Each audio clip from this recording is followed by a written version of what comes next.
पति दुर्गा दुर्गति दूर करे, सफल करो ममकार। हे माँ कष्ट निवारिणी, राखो मेरी लाज।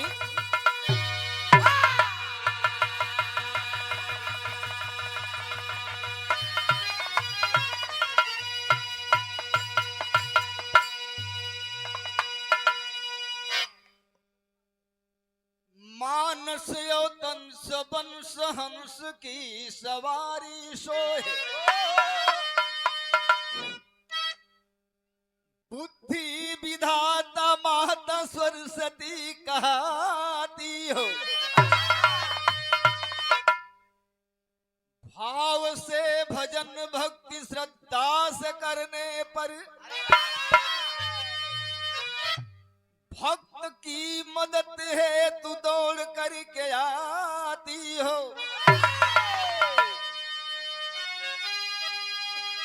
व्यग्रता से वेद लिए श्वेत वस्त्रधारी मां,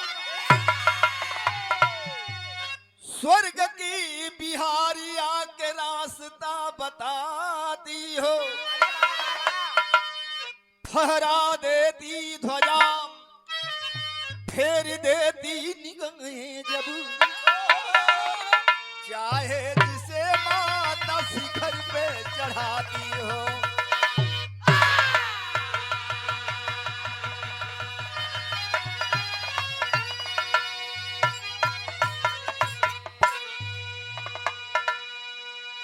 भैया बाबू, हम मऊ से चल करके आए। हेलो लालता यादव कलाकार, सभी लोगों को मैं प्रणाम करता हूं। विशेष करके कमेटी में जितने भाई हैं, सभी भाइयों को योग स्वर से मैं बार बार नमन करता हूं। कहीं से किसी प्रकार की त्रुटि हो जाए तो आप लोग अपना छोटा भाई समझ करके, बेटा समझ करके माफ कीजिएगा, क्योंकि हम लोग गलती करने के लिए नहीं आए हैं। एक कहावत तो छोटी सा कि प्यार किया नहीं जाता हो जाता है, प्यार किया नहीं जाता हो जाता है। गलती हम लोग नहीं करेंगे लेकिन हो जाती है। इसको मान करके हमारे वर्तमान प्रधानपति संतोष जी, आप लालता जी का हार्दिक स्वागत अभिनंदन करें। और मैं चाहूंगा कि पूरे ग्रामवासी एक बार तालियों से स्वागत करें लालता यादव जी का। धन्यवाद।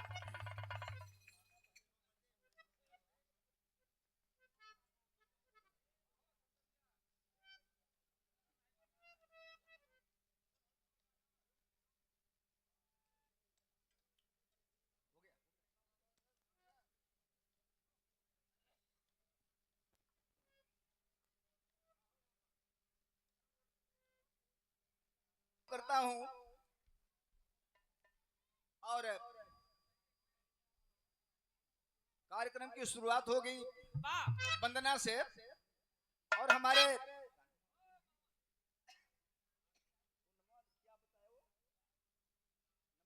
के चाहे वाला हनुमान जी की पूजा करलन, स्वर साधक कलाकार माई बीड़ा वाली को अर्चना वंदना करलन।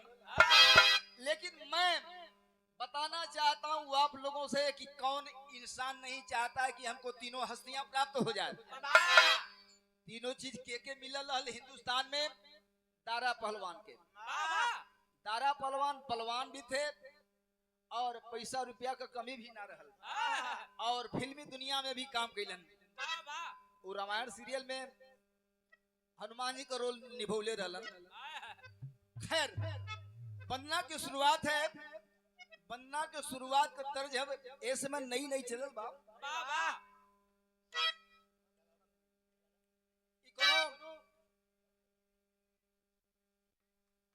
कोनो बेकार तरज ना है।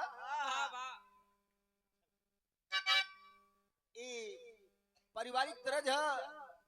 कोनो नई नवेली औरत बिचारी भोर की बेला में 4 बज गई है, भोर हो गई बा,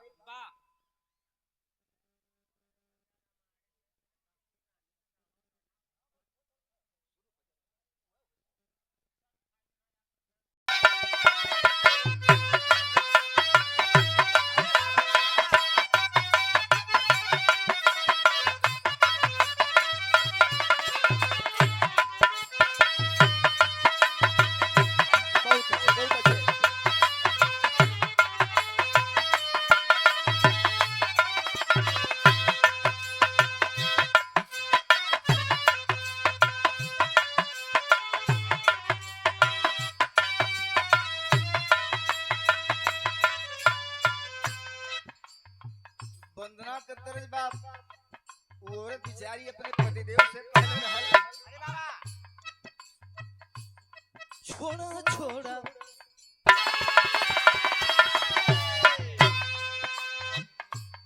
छोड़ा छोड़ा कलैया सैया भोर हो गई छोड़ा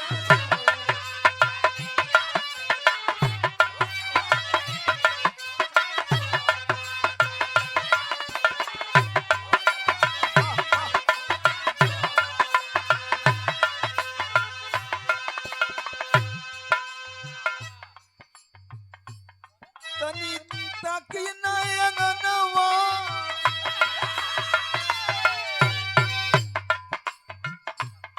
तनी ताकि ना अंगनवा अजोर हो गई छोड़ा छोड़ा कलैया सैया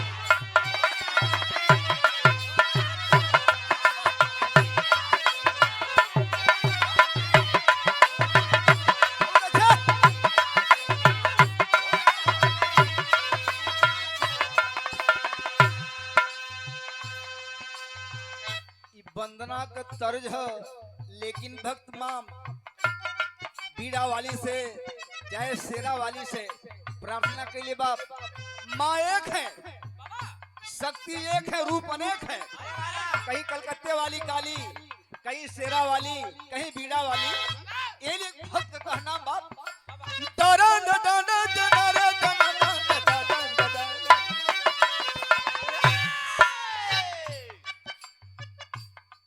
आवा आवा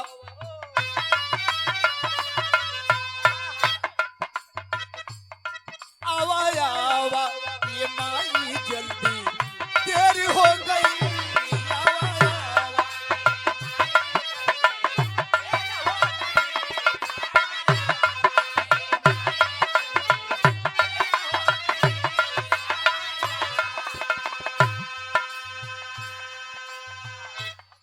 आवा आवा आवा ये माई जल्दी देर हो गई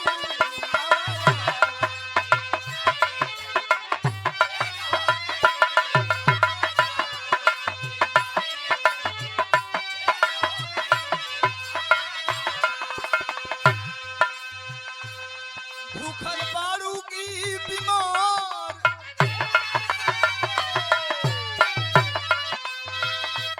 भूखल बारू की बीमार तुहारी शेर हो गई भूखल हाउ की बीमार तुहारी शेर हो गई आवा आवा ये माई जल्दी देर हो गई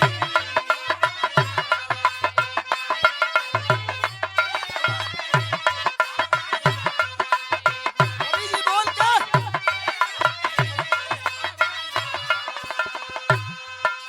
भक्त महतारी से कहलस ए माई जब जब तोके बोलौली तब तक हमार पुकार सुन लू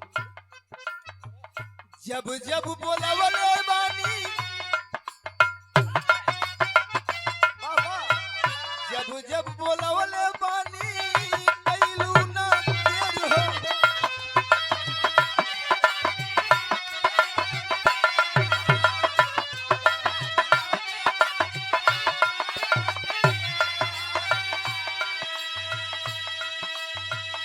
जब जब बोलवले बानी आइलू तू छन में कब्बो न ठेस लागे दिहलू तू मन में।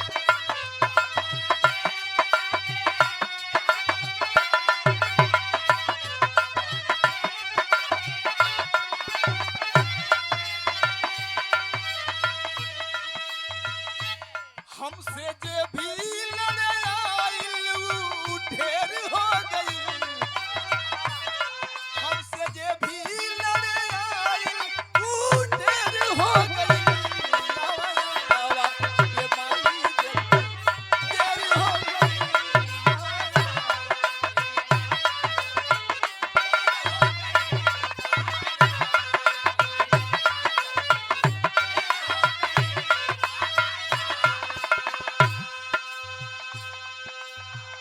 दूसरे बंद में भक्त माई से कहलस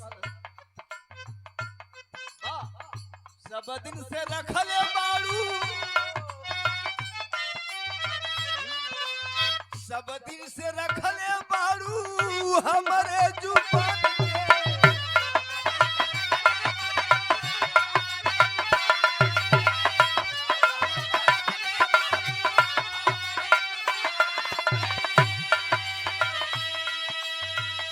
तोहरे भरोसे हम रही सीना तान के।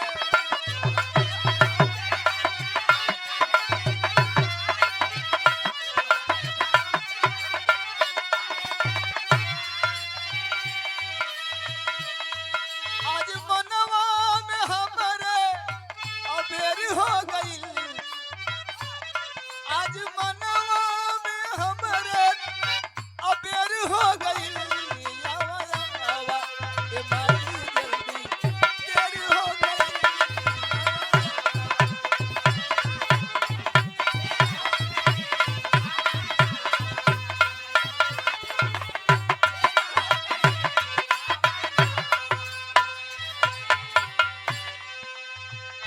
तीसरे बंद में भक्त माई से फरियाद कैलस। वो कलाकार तोहरा मतारी हम तोहरा है। एक का नाम है उनके दे दा फूल। उनके दे दा फूल माई हमके केवल काटा।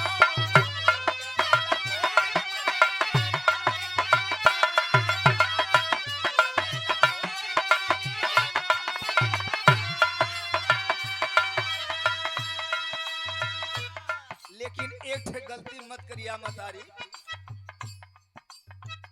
उनके देता फूल। उनके देता फूल माई हमके केवल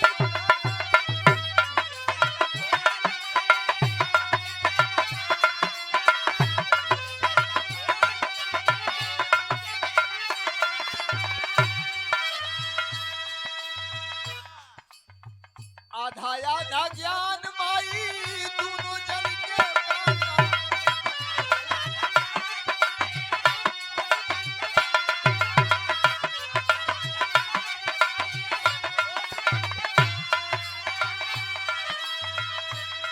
आज काहे किस्मतिया के फेर हो गई।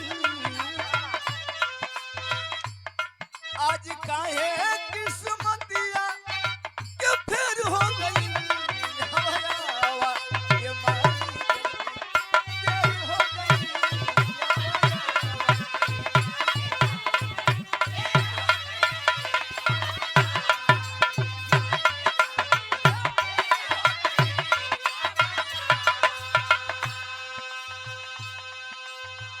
अंतिम बंद में गुरु घराने की परिचय भक्त देता है। गुरुवर बिहारी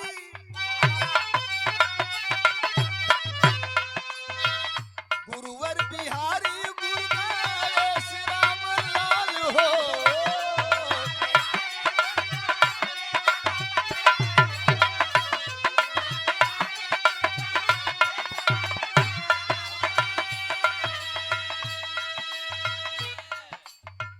बच्चन चंद्रिका जी कैलू रामदेव का ख्याल हो।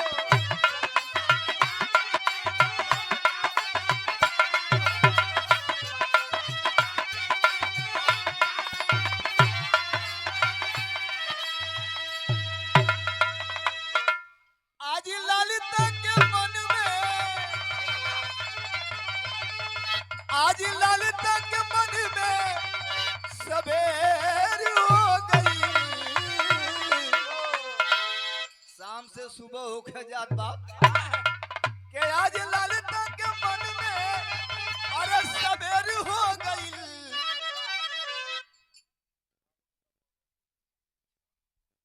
ये देखें श्रद्धेय महान भाव हमारे भाई साहब भानु प्रताप मौर्य जी आपके तरफ से श्री राम लाल हो। बच्चन चंद्रिका जी कैलू रामदेव पर ख्याल हो। ललिता वियोगी के मन में सवेर हो गई।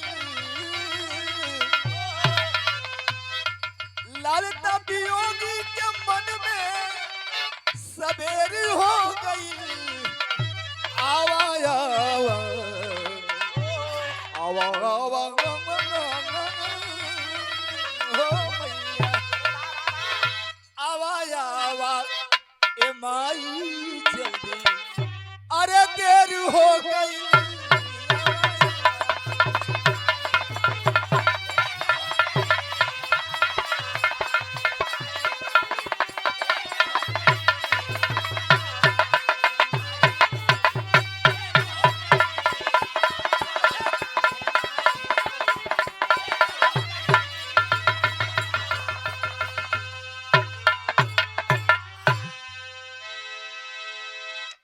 अच्छा भैया वंदना हो गई हमार विचार कैले बा कि एक लोकगीत सुना दे उधर से भी टाइम मिले के चाहिए दोनों कलाकारन के बाबा तनी कुछ बजा दा मास्टर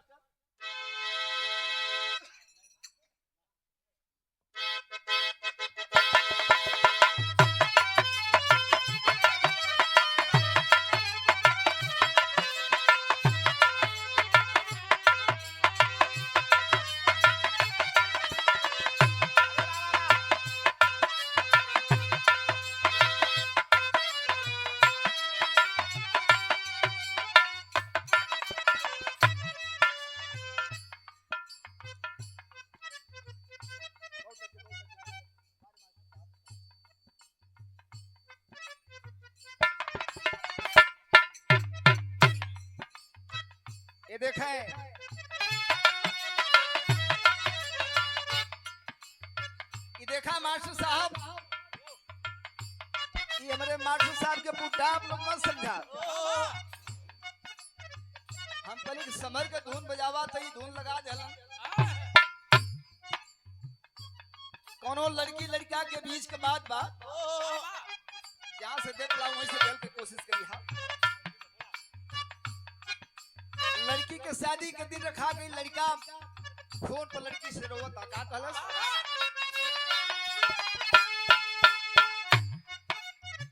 यह कहलस खा गई जिंदगी जान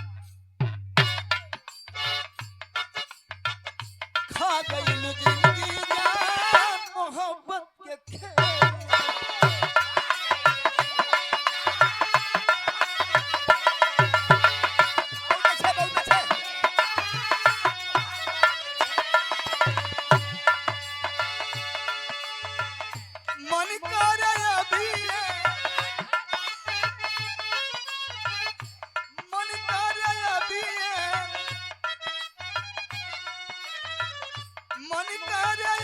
कटा जाई रेल में खा गई जिंदगी जान मोहब्बत के खेल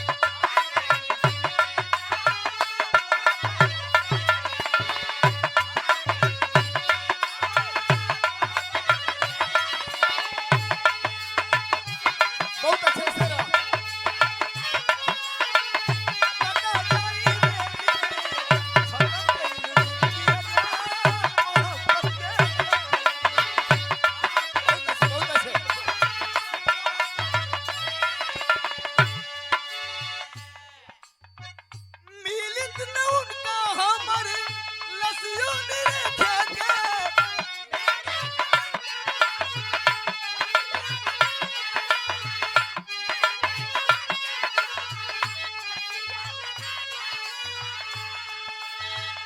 फूटी फूटी रोई मुँह ना देखे के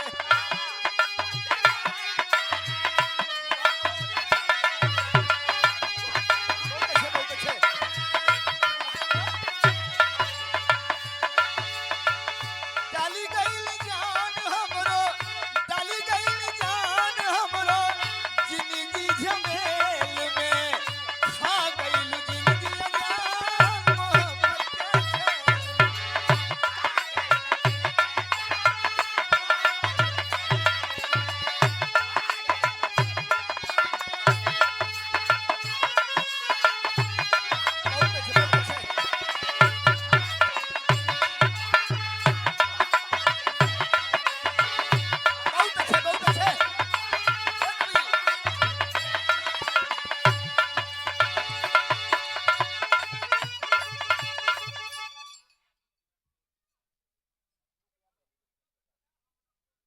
ए अशोक यादव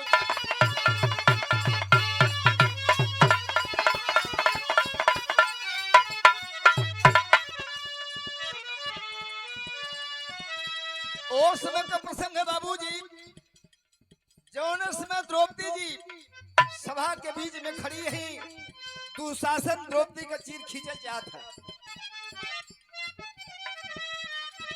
उसमें द्रौपदी जी द्रोणाचार्य के अन गईलिन।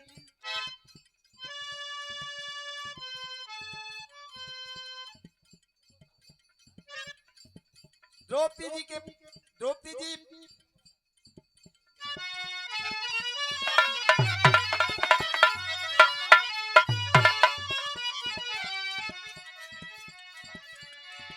वाह भाई वाह।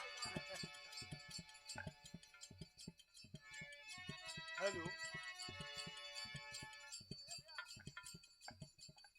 बढ़ाला भैया। हेलो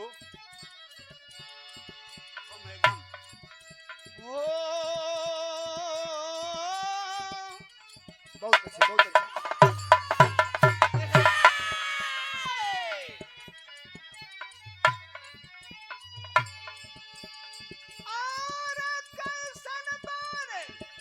वाह वाह शेर हवा।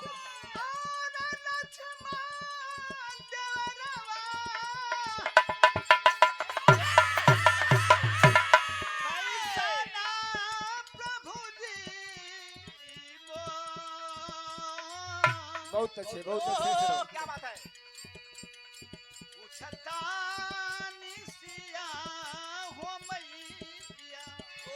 बहुत अच्छे बहुत अच्छे।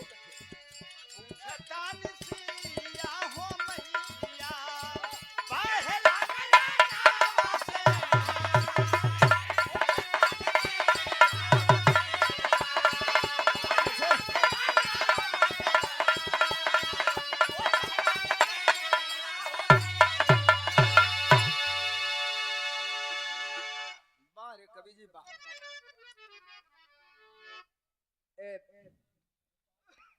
वंदना हो गई, कुछ धूम तर्ज का आनंद आप लोग ले ला, और एक छोटी सी गीत लोकगीत रामायण से आप लोग के सुनावल चाहते के बाद उधर नंबर मिले ताकि नंबर जल्दी जल्दी आओ। ये देखिए हमारे नरेश भैया का कहना है कि सबका नाम साफ साफ होके के चाहिए, थोड़ा सा साफ लिख के आ जाए भाई। हम लोग यहाँ खातिर के अनभिज्ञ है बाबा, तो अगर साफ साफ अगर आप लोग लिख के दे तो साफ साफ बोला जाए।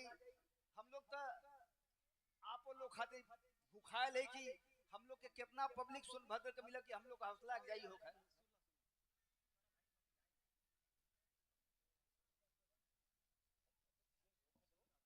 ये देखे हमारे संजय यादव उर्फ पवंडर यादव, अरे वाह जी के सामने कह के ही जा करके कहले ही कि हमारे बेटवा भरत के अयोध्या का राजता चाहिए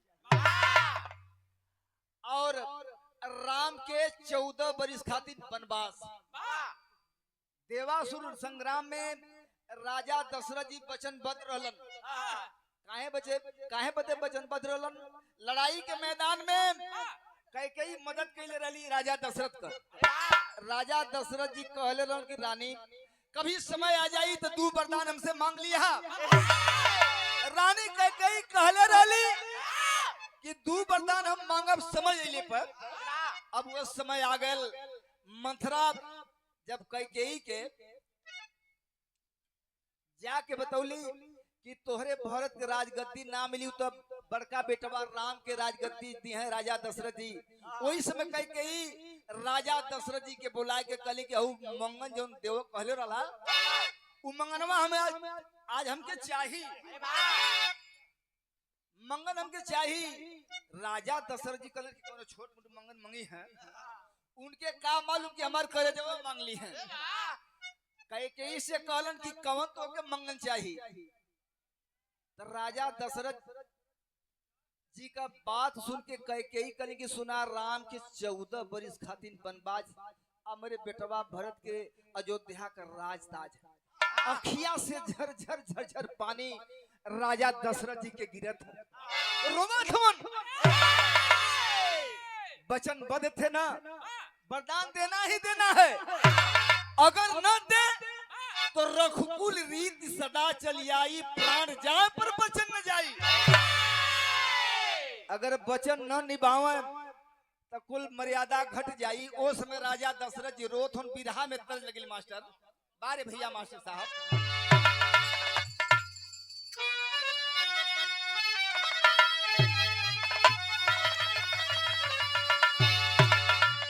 वह गीत बजा दिलन हमरे शंभू मास्टर साहब।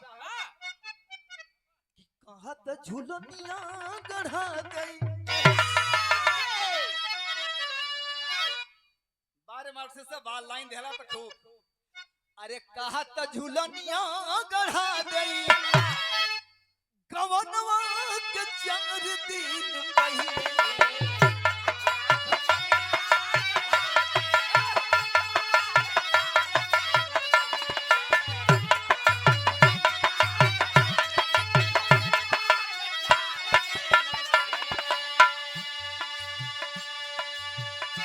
कल गढ़ा गई हंसुलिया गढ़ा गई।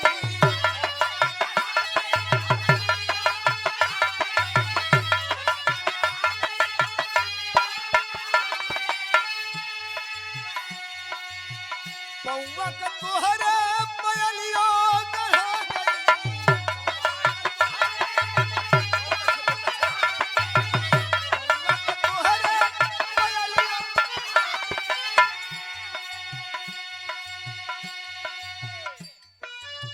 चंदा के घोटवा लगा गई।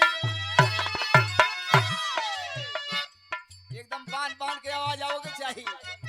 चंदा के घोटवा लगा गई, कवनवा से 4 दिन।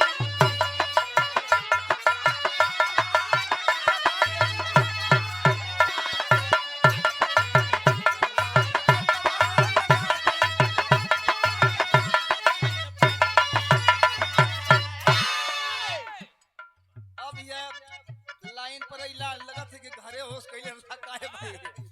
मलकिन इनके बड़ा प्यार कर ली, छोड़ल ना चाह ली, लेकिन राजा दशरथ जी रोवत हवा। अरे बाबा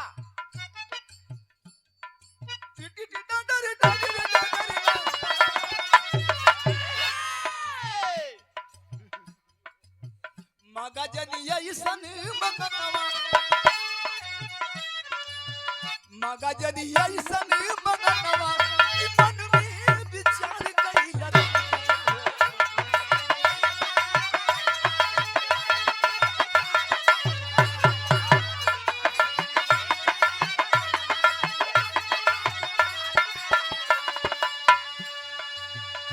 राजा दशरथ जी रोत हो, कथो रानी ऐसन मंगन मत मांगा, मगजनी ऐसन मंगनवा,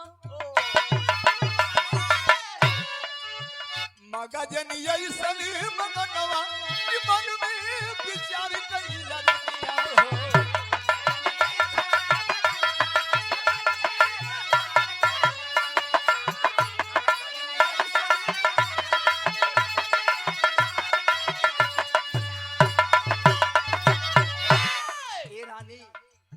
जौने राम के बिना एक पल हम ना जी पाइला, वही राम के 14 बरिस खातिर वनवास मांगत हो। ऐसन मत करा रानी, ऐसन मत करा। जेकरे बिना आव नहीं खयक बलि चलनवा।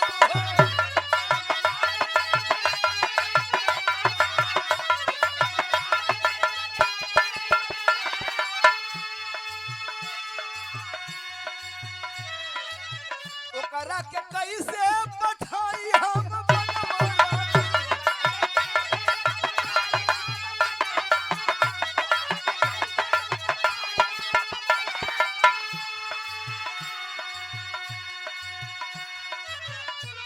अगर ऐसन कर दे दुनिया मारी हमके मेहनवा, मन में विचार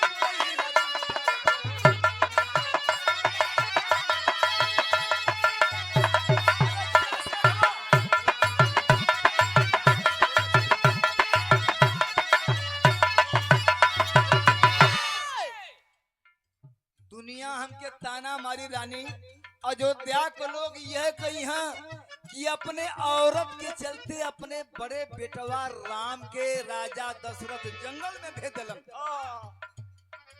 एक बात और कहलन, खगमृग भृंग, खग माने पक्षी, मृग माने हिरन, भृंग माने भौरा होला। खगमृग भृंग जेकर देख के सुरतिया हो,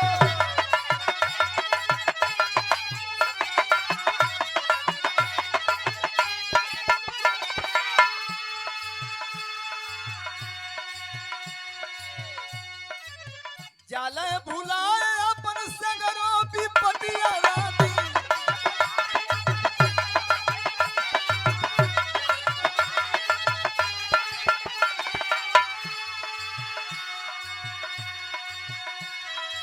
दुख के बिताव रात दिनवा कि मन में विचार कई लगिया।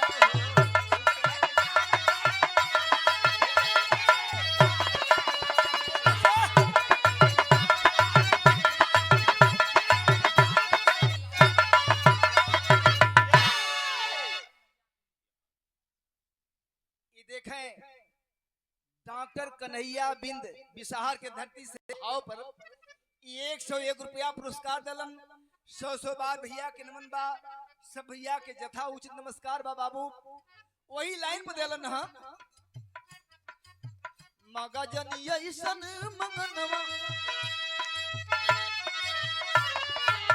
मगजन ऐसन मंगनवा कि मन में विचार कई लगिया।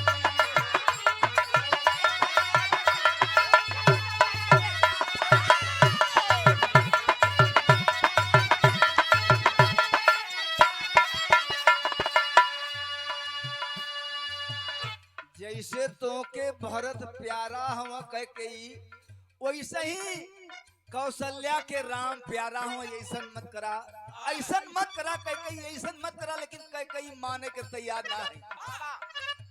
रोत हो राजा दशरथ जी, माई कौशल्या जे के अजरा में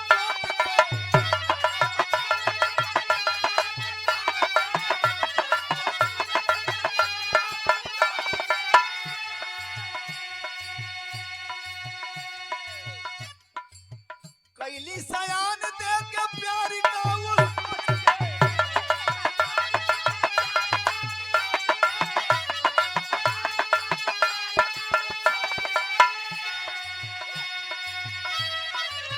थोड़ा जनी उन करी नया नवा कि मन में विचार कई लगिया।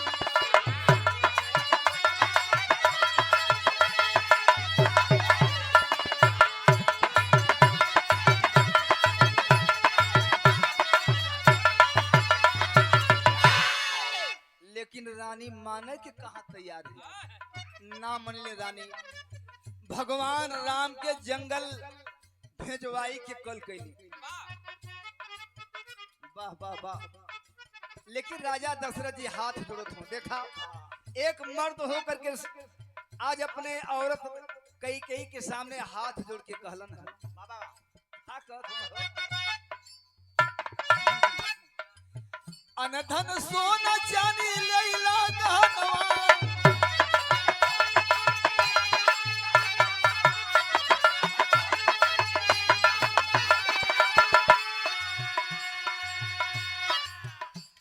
अरे बल्कि लैला हमरो परनवा कि मन में विचार कई लगिया हो।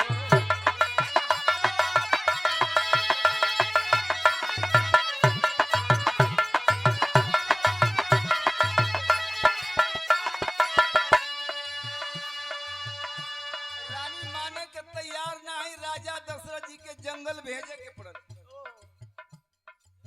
मनली ना बात, वाह, मनली ना बात रामचंद्र गइल बनवा हो।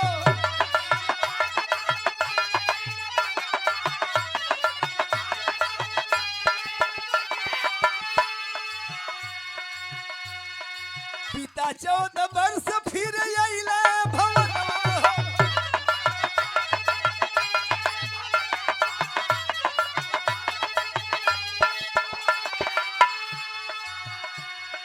जली गई ले खुशी में दिया नवा कि मन में विचार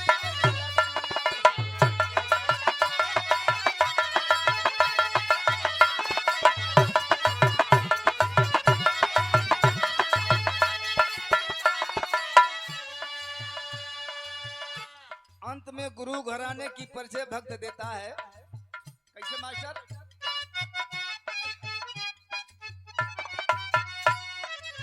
गुरुवर गणेश राम लाल मोहे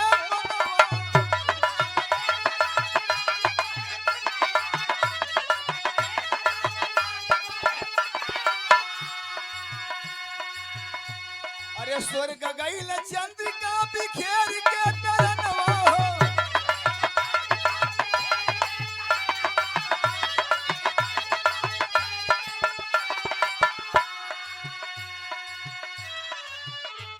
अरे लालता शंभुनाथ के